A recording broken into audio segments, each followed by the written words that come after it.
What's up, Southwest Virginia? Welcome to Beats, Brews, and Buddies. I'm your host, Travis Schmidt, and this is my co-host, Jeremy Price. Guys, welcome. Today, our beat, or in other words, what we're going to talk about, we're going to continue to talk about community and culture, but we're going to do that with our good buddy, Jerome Claytor. Ladies and gentlemen, give it up for Jerome Claytor. Where's the applause button? It's in here. It's I did it. Yellow. I did it. Jerome, thanks for coming, man. Yeah, you're very welcome. I'm here. Hold up. Can I do that again with his voice? Yeah, do it. Jerome, thanks for coming, man. Yeah, you're very welcome. Yes, winning. We're also going to talk about knowing when to move on, because I think Jerome is going to have a great story to tell in regards to that. So, what's our brew today there, Mr. Price? Well, we went in today. We're having a peach pomegranate tea I made myself, sweetened with agave. Agave. I like it. You know what? I forgot to sweeten mine, and that's okay. You guys sweeten yours? I did, and it's very good. Well, cheers, man. Cheers. Very Cheers. good. Cheers, guys. Cheers. Nice and smooth. Nice and smooth. You do that. He's got this voice just need down, that. and that's his real woce. So, would you do my alarm clock? So it was saying, you say, get up, get your. Never mind. Yeah, get up now. Get your out of bed. So, ladies and gentlemen, on a while ago, on Easter morning, April 11th, Sandra Claytor gave birth to Jerome Claytor, a healthy 14-pound baby boy. 14 pounds. At the ripe age of 5, his grandmother noticed that he loved to sing, so she bought him a guitar, which drove everyone crazy for years. And then one day, he caught a tune on the radio, and the rest was history. After doing 6 years in the Army, by the way, thank you for your service, Very welcome. he formed a group called Second Impression. And its second is 2ND, not second spelled out with SECOND. So I think that's important to know that it's numerical. That's an abbreviation. It is, which was together from 1988 to 2011. Wow. And pre-show, I did the math. That's 23 years. A lot of years. That's a lot fantastic, man. And there's already numbers we got to talk about it. I know. So fun. Yeah, we've got lots of numbers to talk about. Fun times were had, but something new and different was needed for Jerome. He was nominated for 2 Grammys in 2001 and 2002 as a solo artist. He remained with this group until then, and when he had enough of being stuck, he decided to create another group called Touch of Class, which is here in Roanoke Valley, right? Right. So, welcome to Beats, Brews, and Buddies, man. Hey, I'm glad to be here. Yeah, man. Appreciate you coming on, sharing your story, because, out of this, I think we're 7th episode. I've only known maybe 2 people, and that's the reason why we're doing it. So, quick question for me, is guitar your main instrument? Guitar your main instrument? Yes. So you play guitar and sing. Play guitar and sing. Awesome. Most of my vocal, though, I play a lot of rhythm. Yeah. Yeah. Mm-hmm. And I turn flips on stage and all I can do. Flips? Yeah. Just kidding, man. I don't do that. But did you? Did you used to? Yeah, I used to could do a James Brown split on stage and do all that good stuff. But now, Harry D. Can't get him like that no more. But I still can get the crowd going. Yeah. When is the last time you did James Brown split on stage? Oh, I can tell you precisely. It was 1999 at the Holiday Inn on Starkey Road. So when I done the split, it was the last split. Oh. I even asked for help to get up. To get back up? Yeah. The crowd loved it.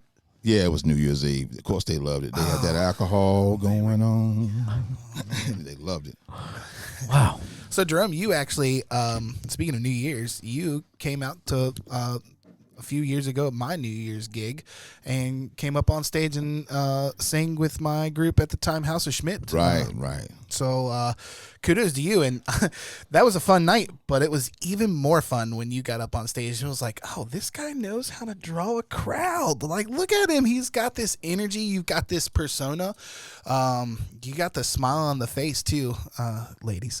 Yeah, I just think it's really cool that you know how to own that stage. And I'm going to start our first question off, even though that was not the giving questions that I'm typically. That's fine. I had a good idea. You did have a good idea. Let's talk about being a leader. Let's talk about being a entertainer. Let's talk about being the front man on stage. Hit us up. What are your thoughts on that, dude? I'm always being a front man on stage. I've been a front man since I can remember. When I started singing at 5, and had the guitar, I said I'm gonna be a front man. When I put the group together in 1988, Second Impression, I'm gonna be the front man, right? Okay, so when I got that group together, everybody was like, okay, we can get this group. We boomed for years, right? So after that run out just a little bit, because, time and period of time, it takes care of a lot of things, and people get in their emotions, should I say, in a nice way. Yeah.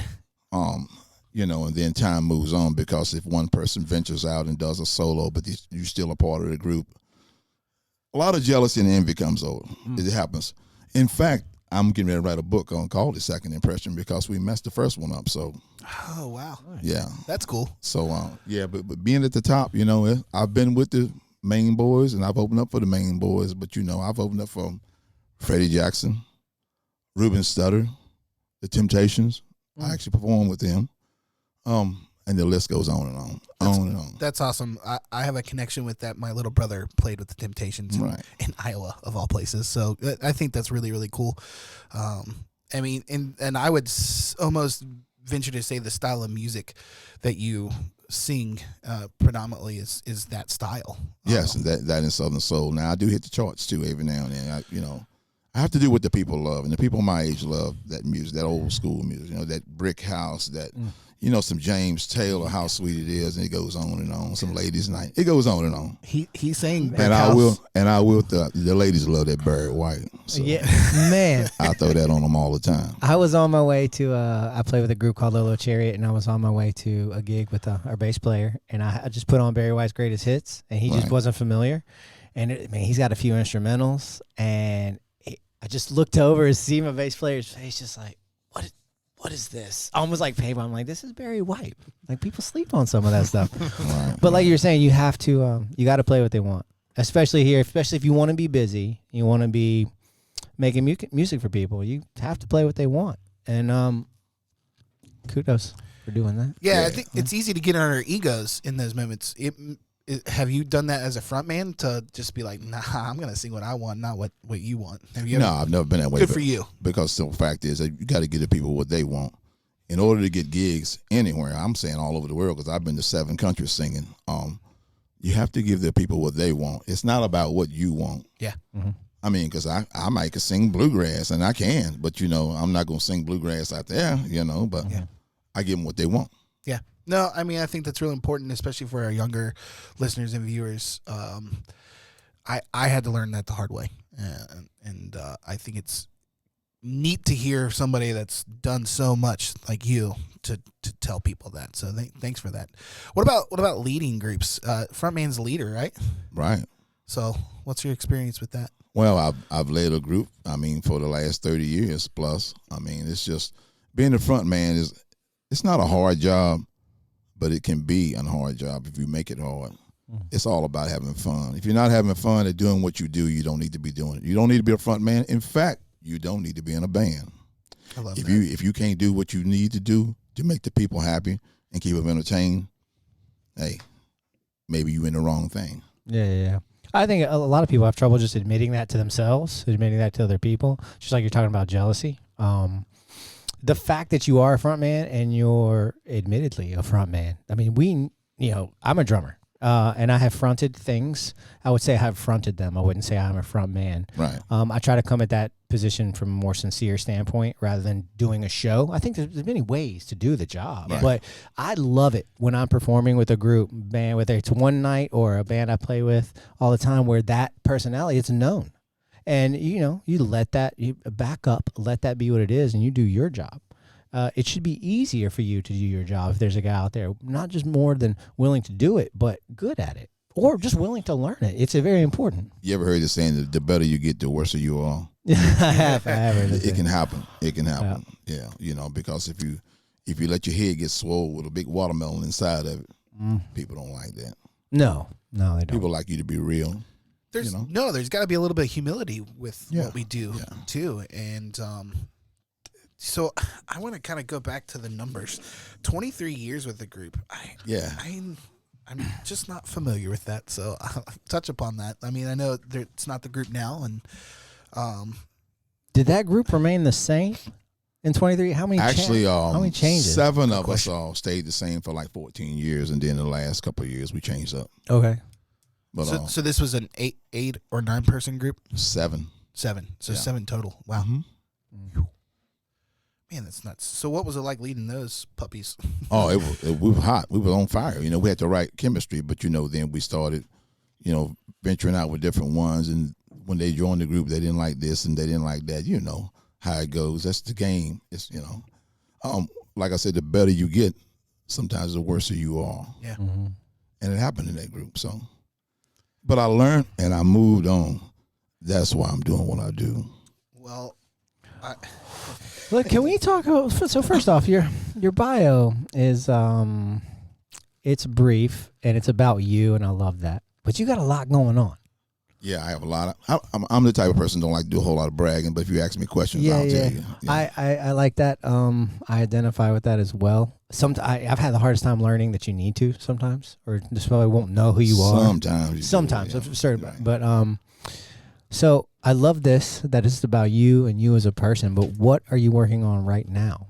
Actually, I'm working on my second solo album. I got a couple of guys we're getting together for that and do a little studio work with the guys I got now.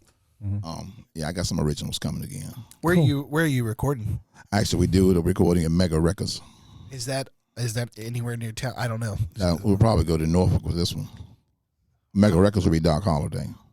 Oh, okay. Yeah, we're gonna talk about Doc Holliday here in a little while, but we'll get to him because I got a whole nother sheet of just Doc Holliday questions. Right. Wait a minute. I didn't give that to you. It's just for me, Jeremy. Sorry.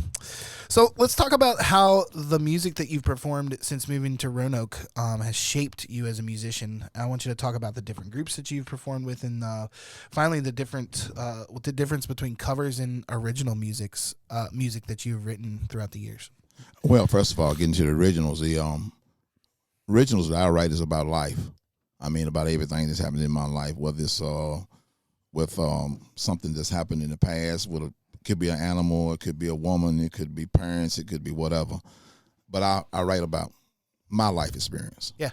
So, but when it comes to the cover charts, people gonna want to say, "Hey, man, can you sing this?" And you see, I ask them ahead of time before I get there. So I have my list ready for them. So what you do, you always got to have it ready for them. I mean, I love doing cover songs too, but every now and then I will slip that original song in on them. Like, are you doing that with Touch of Class? Yeah. Oh yeah. Good for you.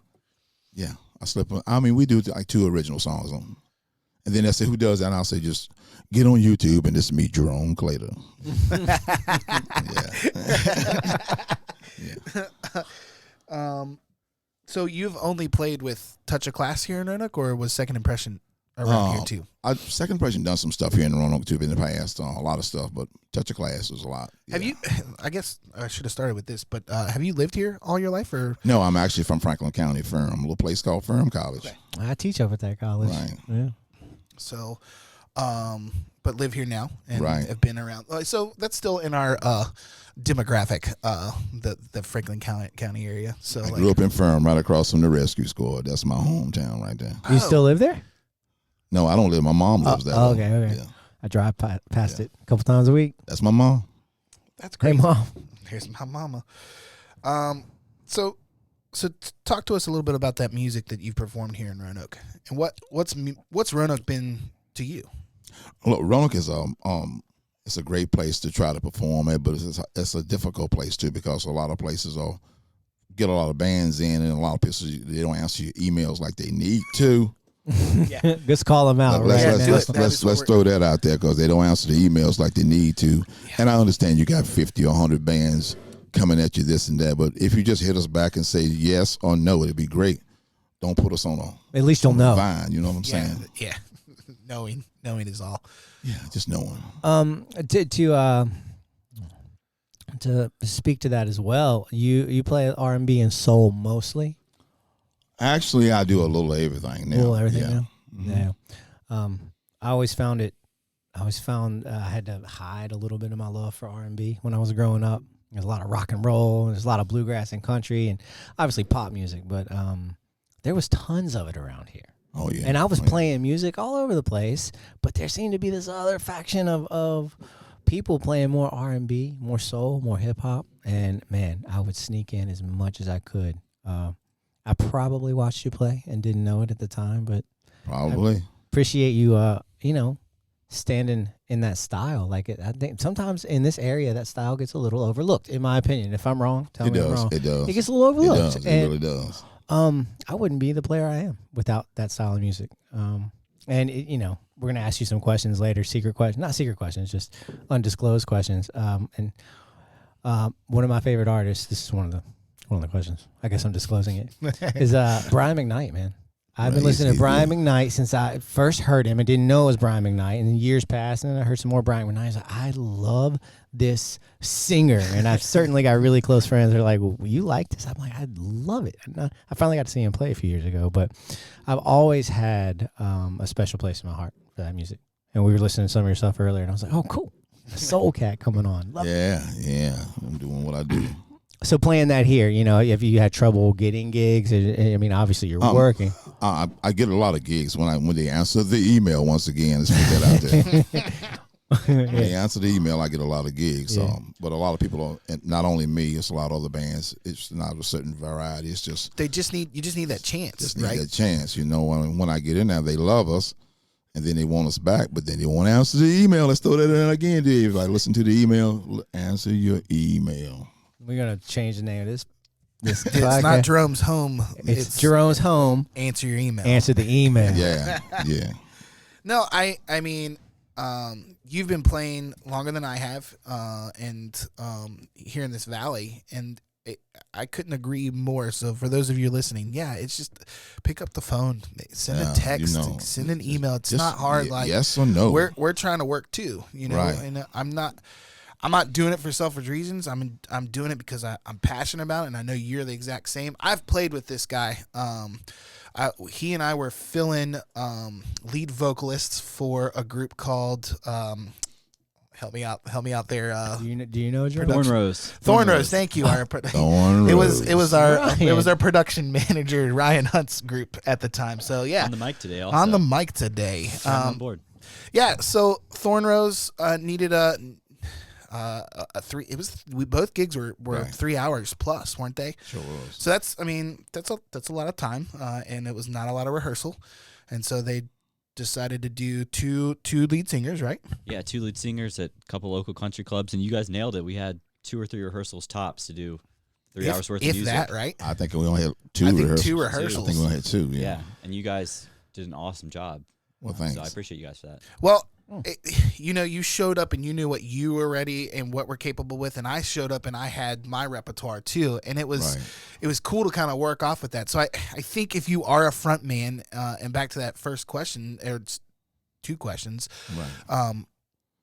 Having your stuff ready to say this is my repertoire, this is what I'm capable of doing, and this is what I'm willing to do. Are you guys willing to work with that? And I'm not sure that that's easy. It's not. No, it's not. It's sometimes you can catch an attitude, but if you catch an attitude with me, I'll talk you to the side, and maybe you don't be with me. I mean, I keep it real. Everything is 100 up front. We all in one room together, and I'm talking to everybody, not just one. Yeah. We keep it real. You have to, whether it's 3 people you're playing with or 8. Yeah, we all have to be the same unison, because if I get a gig, I can't listen. One can't do this, one can't do that. Well, maybe you in the wrong group. Oh, yeah, and that's tough. That's tough. It's real. Yeah, it is real. I mean, that's a good point to make to some of the up and comers that I hope are listening to this podcast or maybe find it in the future. if you're really into this, you're taking it serious, you need to learn to communicate. And That's where it's at. Many ways of communication, but direct communication and a certain precision in your language helps sometimes. But you just need to be there, be present, and communicate, and you'll keep a lot of stress out of your group. So there's my tip for the day, but it's coming from You Jerome. have to do what you say and say what you do. Yep. Yeah. That's where it's at. No, so that definitely answers my front man question for sure. And thanks for sharing, especially for our younger listeners. It's really important that we they feel heard and they get some guidance from us that have been doing it. And there, like you said, there's not a rhyme or reason to it, but if you can show up and be honest and have a focal point, you should be good to go. So what are the gigs like here around town for you? What's they've been like? How easy? We kind of already talked about how easy or hard it is. We just want you to answer the email. But what's it like for you to gain an audience? What's your job? As being the front man, as soon as I walk on stage, I'm looking for that smile. Eye contact. And when I see that smile, I'm on. And if I don't see it, all you got to do is make contact with me. I got you. Yeah. I got you. I'm going to pull you in like a fish. I'm on the reel. I got you on the reel. I'm pulling you in. I got you. A lot of people are afraid of that concept. How do you... Obviously, it's natural to you, but say you're helping somebody learn to do the same thing, got tons of talent, they're not afraid to get on stage, but that's a relatively intimate thing. How would you coach someone in doing that? What advice would you give them to go on stage? First of all, just make that connection. You got to relax and be yourself. Okay. If you've never done it before, you block everything out there. You pretend that they smiling at you. You ain't got to make eye contact if you're brand new. Mm-hmm. That comes on as experience. When you get experience, you can look at them in the eye, watch the room, and see who's doing what. Read lips, see who's singing. Mm-hmm. But as an experience as a new musician walking on stage like that, if he would just take his time, take a deep breath, and just get it. Just go at it. Don't think about the bad stuff. Think positive, and you will always be great. Okay. No, I really wish I heard that when I first started. Because I remember my mom and dad were like, "You need to slow down when you're talking to the audience. Like you are rushing too much." And just like even the first few episodes here, I'm like trying to read the bio and I'm trying to read it real fast. There is something to be said about just taking a breath and relaxing. Right. I love that you said you need to be yourself. Can you expand about that? Like that's there's a key there, I think, and I think you're going to tell it. Well, look, whatever you do in your life every day, you're yourself, right? So when you walk on stage, why not be yourself the same way? Yeah. If you be yourself on stage, you'll be the best performance you can do. You're giving them all you got, 100%. But if you're trying to be somebody else on stage, you're going to mess up every time. But just be yourself. Just walk on stage and do what you do. Sing your voice. Don't try to be anybody else's. Do you. Yeah, and you'll be great. There's a touch of confidence, I think, that you have to own before you do that. And I'm not sure that it's learned. It is through experience, but it is something you have to do with yourself by communicating with yourself and being okay. And it's through experience because a lot of people don't. My mom sung backup for Joe Tex and Aretha Franklin back in the day, so that's how. That wasn't in the bio. No, I wasn't in the bio. But gems are coming out. I'll tell you stuff. But that was back in the day before I was born. So so maybe it was just it was instilled in me. So there's a little genetics there. Yeah, a lot of genetics there. Yeah, that's phenomenal. A lot of genetics there.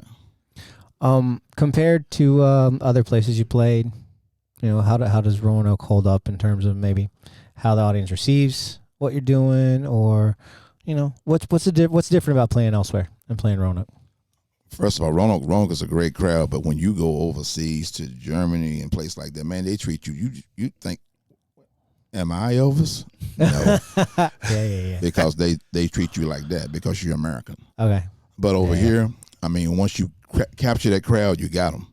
But you got to get that Roanoke crowd going. Yeah. You got to get them going. You got to lube them up. Once you get them going, you got them. Yeah. Yeah, they need a little bit of help. I mean, I've said it several times. It's a skeptical little town, They are. Yeah, everybody's a bit skeptical. They need, they need proof that you need to warm them up. They need to believe you. And once they believe you, they're in. And like, you're talking about sending the emails to all the venues we have here, all the performers we have. You're like, please respond to the. We have a lot of events. We have a lot of performers, and we have a great, I want to say crowd base, because I don't want to say fan, but a great crowd base. But I'll tell you what, man, you got to get in with these cats, these Roanoke people, and they will support a community of musicians. They will once you get in there with them. But then you're going to work for it. Yeah, you're going to work for it. That's fine. And I think that's why so many people have come from Roanoke and gone on to do fantastic things out there in the world. Yeah. But this town will make you work for it, and I'm proud of that. It will. It'll make you work for it. And then it'll make you not work for it either, but it'll make you work for it. But, Jerome, do you want to talk about that? No, not really. No, I think that's okay. I think it's. Yeah. I mean, I know everybody in this room's been there, no matter what our experience has, right. And I think it is important for our younger listeners to hear that. Like you have to grind. It doesn't matter who you are. You got to grind. You could have two Grammy winning nominations, and you're still gonna grind. You're still gonna have to grind. We in Roanoke, you gonna grind. But then when you go somewhere else and they recognize who you are, you're like, man, I'm getting red carpet. What's going on? Yeah. Well, I think that's cool. Jeremy, did you have that experience as you traveled culturally too? Yeah. People are very appreciative of musicians everywhere. They might not act it until they get 2 sips of whiskey or whatever it takes for them. But yeah, I mean, my work was, I worked in a theater show, so no one knew my name. They knew who I was. And, yeah, people are very, very appreciative of it. And I'm glad I got to see all these places and, figure out that we got a lot of talent here. So, but yeah, the talent pool is deep. Roanoke is full of talent. It's deep, right? A lot of talent. And from that talent, there's a bit of competition, healthy competition, and people are, you're forced to either become a great player, a great entertainer, a little bit of both, or, right. I know some people that aren't the best musicians, in my opinion, but they're hustlers, and they might be fantastic performers. And this little mountain town supports it. It supports it. Like, I met you tonight. You can be an iffy singer, but you can be a hell of an entertainer. Absolutely. Yeah, we were kind of talking about that pre-show. Yeah. That entertainment value, that it's what's the word I'm looking for? It's there's nothing better than that. There's nothing better than that. Because the people are looking for somebody to smile at. They could be going something through bad in their life, or something went on that day. But if you got them, you got them. Mm-hmm. Yeah. But if you don't, you'll see them walk out the door. So. Yeah. And there's a certain responsibility that comes with being an entertainer. And you obviously are very attuned to that. It's as much about them. Well, probably more about them than it is about you. And I can tell I don't know if I've seen you perform. I mentioned that earlier, but I can tell you go on stage, you're doing a job. Yeah. When I go on stage, it's all about the audience. It ain't about me. My job is to entertain them, to make them smile. Mm-hmm. Whatever I got to do to entertain them, I'm not going to strip, though. Let's get that straight. But to entertain them, I'm good. I'll sing to them, get them going, yeah. Mm-hmm. It's very important. And, if you're going to make money, I'm leading into this next question. Did you pick that up? Do it. If you're going to make money, and whether it's supplemental income or incremental income or whatever, you need to know that this is a job. Playing music is a job. And there are many, many branches of that tree. We talk about it all the time here on the podcast. And you are assigned a responsibility, or you chose to do it. So you're going to come out there and entertain.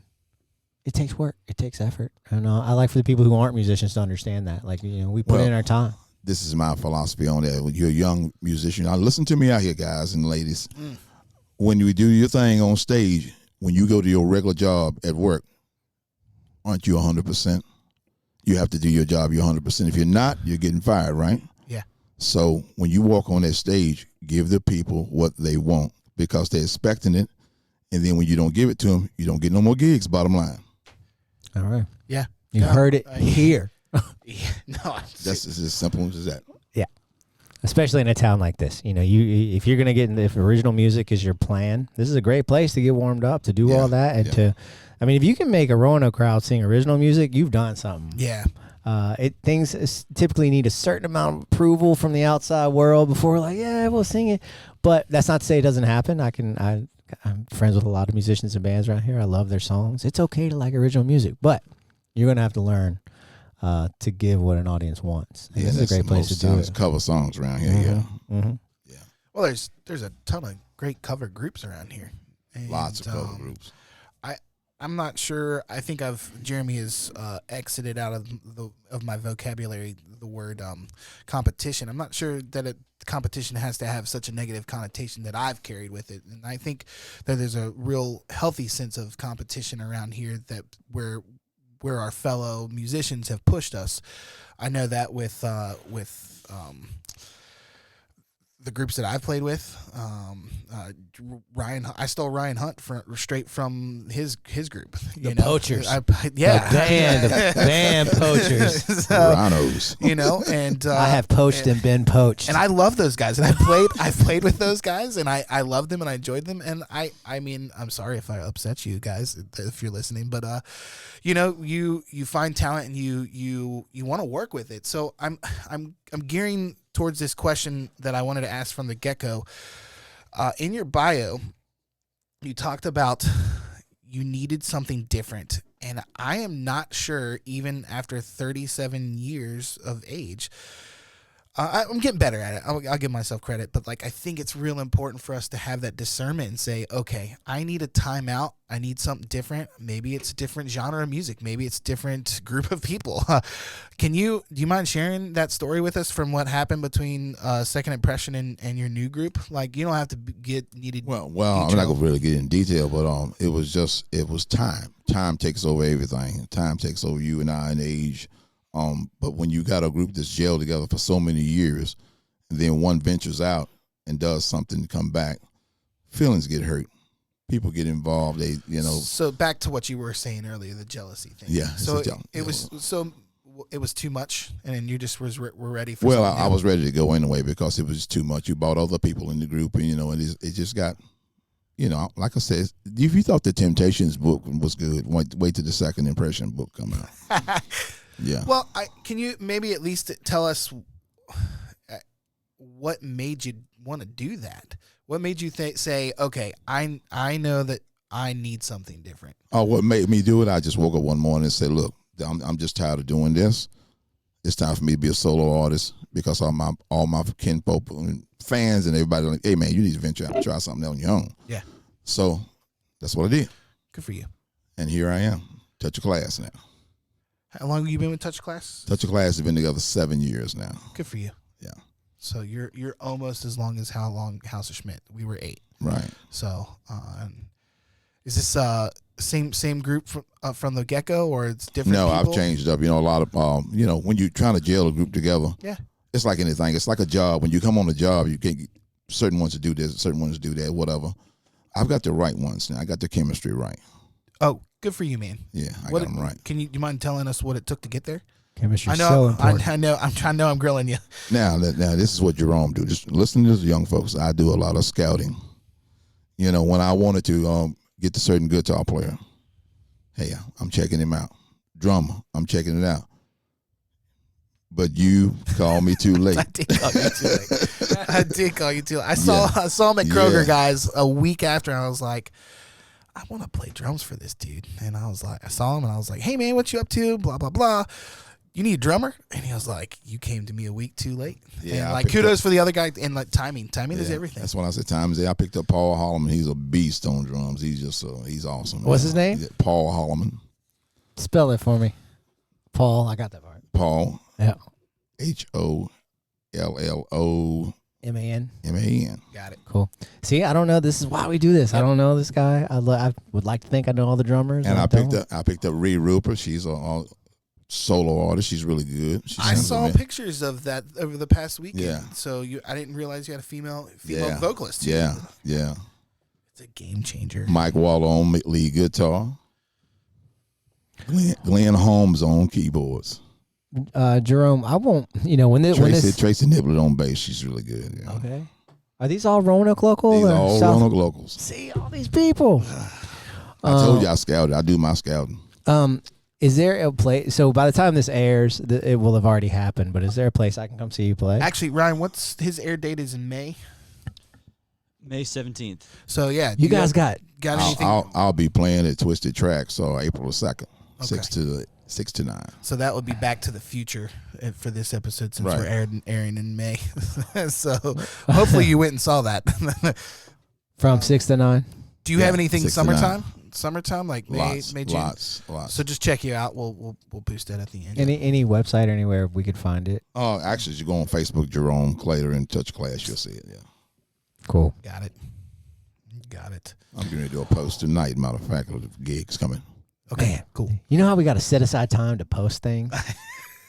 What I do, I don't set them out too far. I do a month at a time because if you Yeah. do them like 3-4 months out, people will forget. You know, Yeah. you said when? That's been 3 months ago. So No, you that's the lost. winning number. Is Yeah. a month at a time. Yeah, a month If at a you- time. Yeah, especially if you got more than. Sometimes just 2 weeks out. That it keeps it in their mind because people forget things. A lot of stuff is going on in the world. You know, so hey, Yeah. remind them. So you were talking about, and I think Jeremy was getting ready to ask this question, but you were talking about how when you get on stage, it's your job, but we all here have other daytime jobs too. Right, So right. music is not necessarily your formal financial, income, but is it strictly supplemental, or does it play a more imperative role with your finances? I mean, it can play either way. Sometimes it pays good, sometimes it don't. And young folks, listen to this. If you're in the music scene in Roanoke for money, you in the wrong genre. You should be doing music if you're in it for the money, because the money will come in time if you take your time and learn the right stuff and get the right people to play. But if you think you're gonna make $1 million right off the bat, maybe you need to sit at home. That's from Jerome. No, you. There is a sense of grind. I mean, It's all grind. I was never the person that grind. wanted to play every weekend because I had other things, and that's just my personal choice. But like, you may want to play Friday, Saturday, Thursday, Friday, Saturday, right? I mean, I don't know. No. Okay, so what? So when what? I was younger, I did. Okay, so what do you want to do now? What's the most schedule? time I do 2 times a month. two gigs a month. Yeah. If it's a Friday and Saturday, I'll match them up together like that, and sometimes 4. Okay, But if it's a weekend, you know what I'm saying. and your group seems really down with that too. This certain set of people I named off, they are great. They will, they jail with me.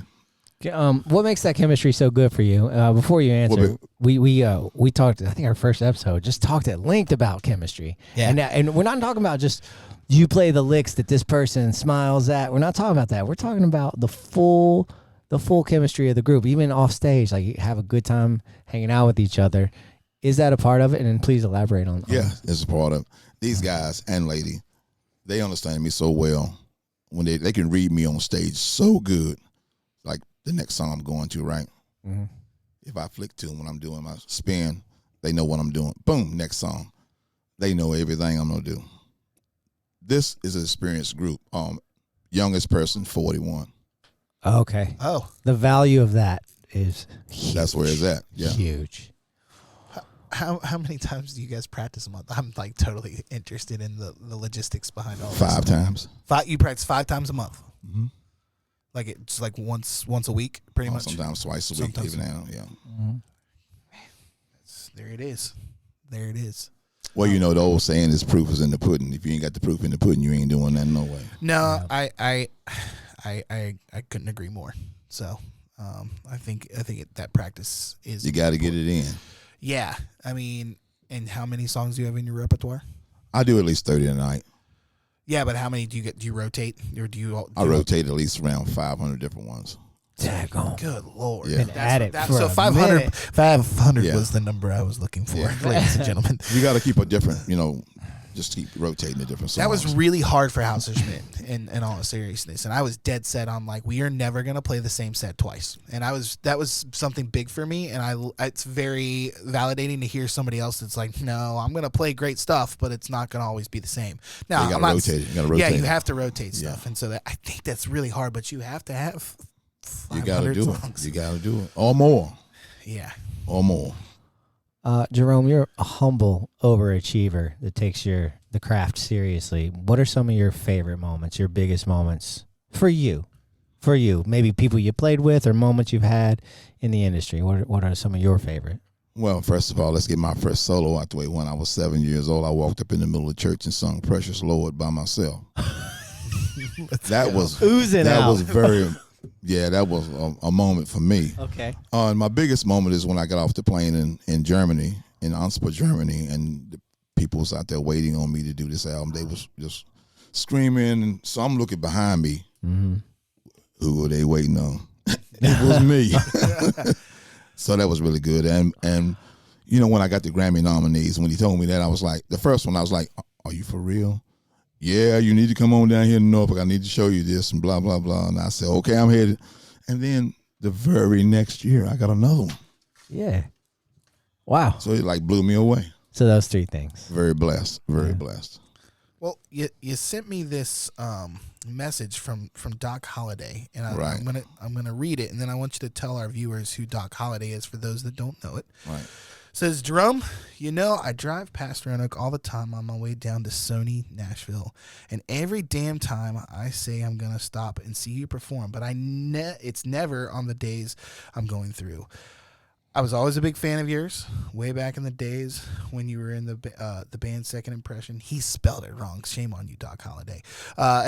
When you did Brother to Brother. Actually, it was spelled out Second Impression back then. Oh, was it really? Yeah, then he did spell it That's right. fine, Sorry, that's fine. Doc Holliday. My bad. He's like, and then you responded. And tell us a little bit about Doc Holliday and his role. With you. We entered a contest called Star Vision back in the day. Okay. In 1998.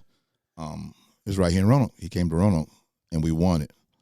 So we talking 20-some years ago. So we went to Norfolk, and we competed with a lot of groups from all over the United States. We won it. Second Impression did. So Doc Holliday was like, man, he's real deep talker. You know, he got that voice, the Sony voice, the big stuff and all that. Yeah. Hey, Jerome, I need to talk to you. And I'm like, okay, what's going on with this? You want to do an album, kid? Yes, sir, I want to do an album. So that's how I got started. He does Mega Records, which is tied to Sony Records, the big records, yeah. Okay. And I done my first album with him, which is called Brother to Brother. If you look at the video, you pull it up, you see a young, skinny man. That was the song, Brother to Brother. I can find that on YouTube. Yeah, you can find it on YouTube. Check it out, people. Check it out. I love just how unassuming you are. I mean, obviously, we assume you have wisdom for us and you've been around the area, but I'm sitting here, just met you tonight, formally, and now I'm going to have to internet stalk you if you don't mind. Find some work. Yeah, you get some Google. You can Google me, too. It's there. It's there. So Doc Holliday goes on to say, after Jerome thanks him for all that he does for him, he goes on to say, I got him. I got those trophy cases too. Smoke them 2 songs, kid. Like, I mean, that's really cool that you have this story to share with everybody. And also, I will throw in, I forgot this part. Do it, brag a little. No, I ain't brag. We're trying to get you to brag. So hard. In 2003, he called me back and said, because HBO was doing a local artist thing, and I won a Telly Award from HBO. So. Oh, nice. Yeah. Did you really? Yeah. Good for you, dude. Yeah, back in the day. I got to sing and play with this dude. I'm so happy. Back in the day. I will say, for those of you who have not seen Jerome Claytor and either touch a class or just him, you need to, because I was very fortunate enough to play on and sing on stage with this guy, and there is something to be said about a front man that brings a different energy. You brought my energy out, and it was hopefully you felt like it was fed off of each other, and we had a great time. We had a great time. It was great. So, dude, thank you. Thank you so much for being here. You're very welcome. At this part and portion of the show, we call this the Buddy Gauntlet. So we ask 3 questions. Right. They're a little deeper questions. So I like to let Jeremy lead this because it's his baby. That's my baby. All right, we'll get right to it. Top 3 influences of your musical career. My mom. I hear that one a lot. That was most in. Well, let me back that up. God. There you go. My mom. Yeah. And I met this guy named Wilson Pickett. Man, I met him when I was 9. Okay. And I said, I want to be a singer. He said, dude, you can be a singer like me, boy. If you just stay with it. Yeah. That was his advice to you. Wilson Pickett's advice to Jerome Claytor was, you can be a singer, boy. Yeah. Just stay with it. Well, there's so much truth there. A lot of people get discouraged right away. Boy, discouragement, this is an opportunity to grow. I swear it is. It might not feel good, but I promise it is. Okay, God, Mom, and Wilson Pickett. Dropping all these bombs. We got to get you back on, Jerome, and get you maybe get another shot or two. I know. Get you bragging a little bit. Your top, just one, non-musical influence. Whatever influences you that's not necessarily musical. Non-musical to be my grandmother. Okay. And she was the one that got that guitar. Got that guitar, right. Starting trouble. Yeah, and I worried everybody to death for like 3 years with just dragging that guitar everywhere. And then she bought me an electric one. I'm plugging up. They're like, oh, Lord, here go Jerome again. He's killing me. Put him in the basement and lock him up. Really, really strong relationship with your grandma? Yes, very strong relationship with her. That's awesome, man. Name one opinion that has changed for you that you used to be staunchly grounded in. It doesn't have to be musical. One opinion was you don't always have to be somebody else or try to be somebody else. Be yourself all the time. And you'll learn to love yourself. Once you learn yourself, you got it. Think positive, never think negative. Remember that, young folks. Man, you I'm gonna start calling him Guru. It's in a sense the sage. Be yourself, and you'll love yourself. Ultimately, is what this man's. I'm paraphrasing now. Right. You are definitely spent some time out there in the scene. You know a lot about music. What I love about this particular podcast is that your answers are short and sweet. It's just coming from a man who does know himself and probably loves himself. And man, it's been a pleasure having you on. Hey, it's great being here. Yeah, Great. And again, you need to check him out. He's in Touch a Class, and he do you do any more solo stuff? Just you around town, or is it just you and Touch a Class? Me and Touch a Class. Okay, good for you guys. Yeah. So Touch a Class, see them. I know I'm going to be seeing them in the May, June. I'm going to go out. I need to go out. April the 2nd, April the 2nd. So April the 2nd is their next one, but this podcast, you're going to be viewing it on May the 17th, whatever that is. So, yeah, is that the right date? I like that Ryan has film dates and air dates. Yeah, so. Nice. Over here working. I just pull up. Staying with it. You got it going on. This guy exudes confidence but humbleness on the stage, and there's a lot to be said about that. And I can't wait for the next time I get to perform with you. So, Jerome, you want to tell everybody a little bit about this song that I'm gonna get ready to play that you sent me? Yeah, go ahead. I actually wrote this song because I was going through a relationship at the time, and this person had left me. And we all have different things that happen in life. So everything was about you, which was her at the time. We've been through a lot in the past. Bad relationships you wanted to last, and it never would last. If you listen to the lyrics of the song, you say, well, that happened in my life too. So I write songs that everybody is related to. I don't care who you are out there in the listening world looking at me or whatever. You've been through a bad relationship, and a good song is a bad song and a good song too. Ladies and gentlemen, check out Jerome Claytor. What's the name of the song again? About You. About You. This is About You by Jerome Claytor. This is Beats, Brews, and Buddies. We'll see you next time with Maestro Wiley. Bye, guys. Thank you. Baby, I know you've been through a lot in the past with other people. You need to let your guard down and let me come in your life and love you like a real man. You and I have been through a lot in the past. Bad relationships we wanted to last. Now we're on the other side of heartbreak. And I found you, and you found me, yeah. Now we're here with one another, yeah. trust and love you. You cried a lot of tears over the years. I don't want you to ever wipe your eyes again. Tonight I ain't worried about nothing but you. I'm gonna show you things that you ain't been into. You won't believe the things that I will do. So baby, tonight everything's about you. You're the first thing on my mind when I wake up. You're the type of girl that doesn't need no makeup.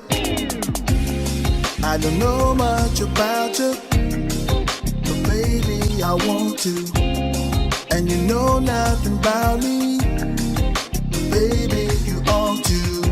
I can tell that you are not the average girl. You got your own things, diamond rings, you don't need nobody. But that's not why I'm here, let's make that clear. I just want to be the one to make you happy.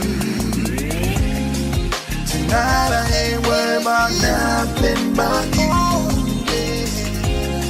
I'm gonna show you things that you ain't been into. Oh yeah, oh yeah. You won't believe the things that I will do. Baby, believe me. So baby, tonight everything's about you. Give me a chance to love you. Give me a chance to love you. Give me a chance to love you. Give me a chance to love you. Oh yeah. Woo! Tracks, we got one right here, man.